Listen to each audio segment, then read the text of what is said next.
ইস্কনে আসার আগে না আমি বুঝিনি, কিন্তু আসার পরে তো বুঝতে পারছি এই পথটা কত ভালো, এবং সেই পথে যাওয়ার, ভগবত ধামে যাওয়ার আমাদের সুযোগ আছে।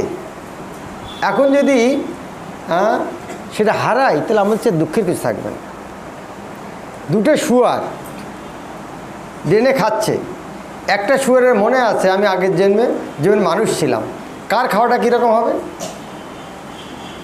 দুটো শুয়ারের ড্রেনের মধ্যে খাচ্ছে, একটা শুয়ারের মনে পড়ছে যে আগের জীবনে মানুষ ছিলাম, তার অবস্থাটা কী হবে? খেতে পারবে?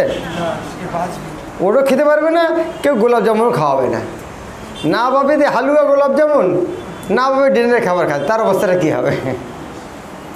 তার কষ্টটা কার বেশি? যে মানুষজন মনে আছে। সেই রকম বাইরের লোকের কোনো কষ্ট নাই, এখানে আমরা ভক্তি পথে আসার পরেও যদি ভালো করে ভক্তি না করি তার অবস্থাটা কী হবে?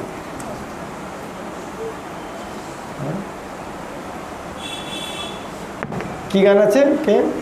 চরমে পরিবে লাজে এবে না ভজিলে যশোদা সুত, চরমে পরিবে লাজে। চরমে পরিবে লাজে মানে কি?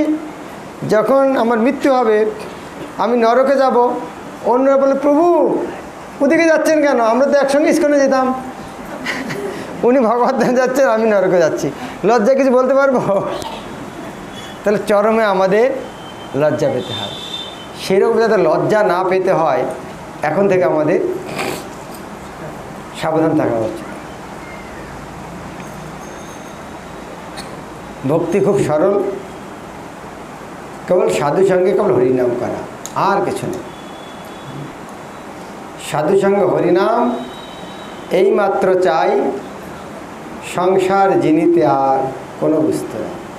এই সংসার থেকে জয়লাভ করার জন্য সাধু সঙ্গে হরিনাম ছাড়া আর কিছু নেই। এটা আপনারা প্রচারও করুন। যেমন ধরুন এখানে যদি মাত্র 5 জন লোক আসতো, তাহলে কি আমরা কি এইরকম আনন্দ পেতাম কথা বলে? হতো না। অনেক ভক্ত হয়েছে, আমি কথা বলে আমি আনন্দ পাচ্ছি, কথা শুনে আনন্দ পাচ্ছি। সেরকম যত ভক্ত হবে তত আমাদের আরও আনন্দ বাড়বে। সেই জন্য এটা আপনারা প্রচার করুন। কঠিন কাজ না। অনেকে ঠান্ডা লাগছে মনে হয় না, ফ্যানগুলো বন্ধ করুন না, আমার তো ফ্যান সহ্য হয় না। অনেকে মাথা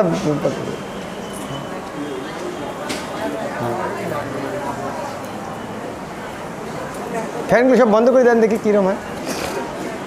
আবহাওয়া তো খুব ভালো আছে, সব বন্ধ হয়েছে। এটা